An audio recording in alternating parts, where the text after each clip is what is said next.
Et on passe à un autre sport, 5 jours de compétition et 36 funboarders. Le coup d'envoi du Grand Prix ANG a été donné cet après-midi à Lansvata avec pour commencer le slalom. Parmi les invités, un certain Antoine Albo, multiple champion du monde, Karine Arroyo et Claude Bretonnier. La star du jour, à côté de la délicieuse Zoé, Antoine Albo, 18 fois champion du monde de slalom et une simplicité à la hauteur de son talent. Programme du jour, précisément sa spécialité, le slalom, pas si simple à comprendre pour le spectateur. Les 9 premiers de chaque groupe sont qualifiés pour une finale. Et donc après, ça fait... La finale des gagnants et la finale des perdants. La finale des gagnantes, donc 18 personnes, et la finale des perdantes, 18 personnes. Et le premier de la finale perdante, il est donc 19e. Bref, 36 compétiteurs au départ, le gratin calédonien associé au gratin tahitien à peine arrivé du Fénois et dans la mêlée, le plus jeune compétiteur calédonien. C'est vraiment bien parce qu'on est les plus jeunes et tout, avec Aloka. Est-ce qu'il y a un calédonien qui te fait peur en particulier? Non. Est-ce que Albo, ça te fait peur un peu? Ouais. Dès la première manche, Antoine Albo, Tonio pour les intimes, prend tranquillement la tête, suivi par un Jean-Louis Colmas audacieux. Dans le chenal et tout, après on a un petit slalom dans la baie de Lansvata, donc c'est vraiment sympa. Et puis on a le vent qu'il faut aujourd'hui, donc les Tahitiens sont là, les meilleurs Calédoniens aussi, donc c'est extraordinaire.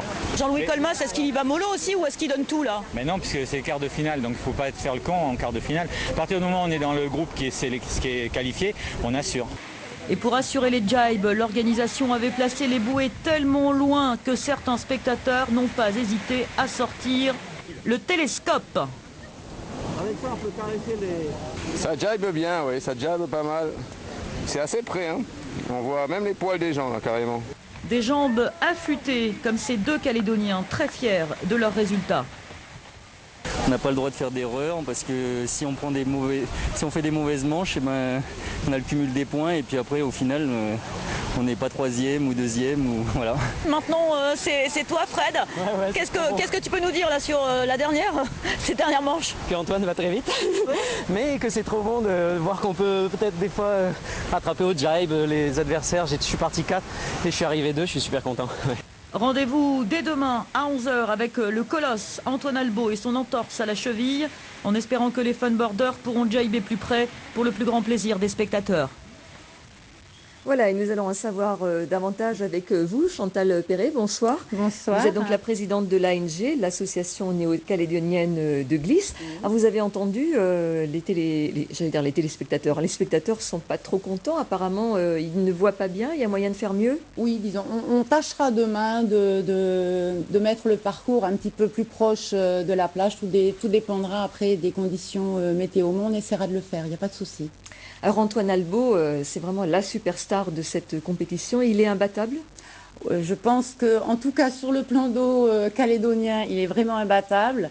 On l'a vu encore aujourd'hui, il est vraiment devant malgré son entorse et je le félicite parce que bon, faire ce genre de compétition en ayant un petit bobo comme ça, c'est pas toujours évident. Alors c'est la grosse pointure de cette compétition. Il y en a d'autres. Il y a des Polynésiens aussi. Je crois qu'il y a le champion de Tahiti. Oui, il y a le champion de Tahiti, Guillaume Monaa, qui est là également, qui est arrivé ce matin avec tous ses amis tahitiens que nous avons reçus directement sur le site de Lansvata. Alors vous dites cette compétition marque le retour des grandes compétitions de funboard. Pour quelle raison? Oui, on se souvient, il y a quelques années en arrière, je pense que ça fait bien une vingtaine d'années, nous avions les Nouméa Cup qui se faisaient à l'époque et nous aimerions bien évidemment renouer avec ce genre de compétition.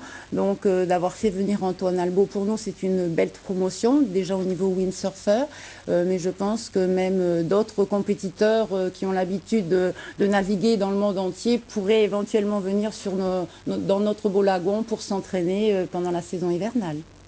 Alors, 2 jours de slalom, là, sur Lansvata, puis après, vous irez à Karikate. Qu'est-ce qui va se passer là-bas? Absolument. Donc, en fait, les compétiteurs partiront lundi matin aux alentours de 10-11 heures depuis le site de Lansvata toujours et partiront pour une funny race jusqu'à Karikate. Donc, les compétiteurs s'arrêteront sur quelques îlots au passage.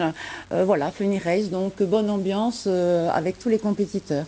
Alors, on a vu quelques jeunes là au cours du reportage. Comment se porte le funboard en Calédonie? Il y a vraiment de la relève? Oui, je pense qu'il y a une belle relève. Ce matin, nous avons d'ailleurs fait une petite compétition avec des jeunes qu'a organisé Aloha Windsurfing. Et voilà, les jeunes viennent, voilà, ils sont impatients de faire la compétition. Il y a des remises de prix qui se font tout de suite derrière. Donc je pense que ça va le faire. D'ici quelques années, nous aurons de grands champions en Nouvelle-Calédonie. Vous avez les moyens de les former? Oui, bien sûr, nous avons une école pour cela, donc aucun souci pour les prendre en charge, absolument. Et demain, dernier mot, il se passe quoi demain? Alors demain, comme aujourd'hui, donc des animations bien évidemment sur le site de Lansvata, donc tout le matin de 8h30 à 11h30. Donc animation avec des baptêmes de sidou, de planche à voile et de stand-up paddle. Après, compétition avec les confirmés. Chantal Perret, merci. Merci à vous.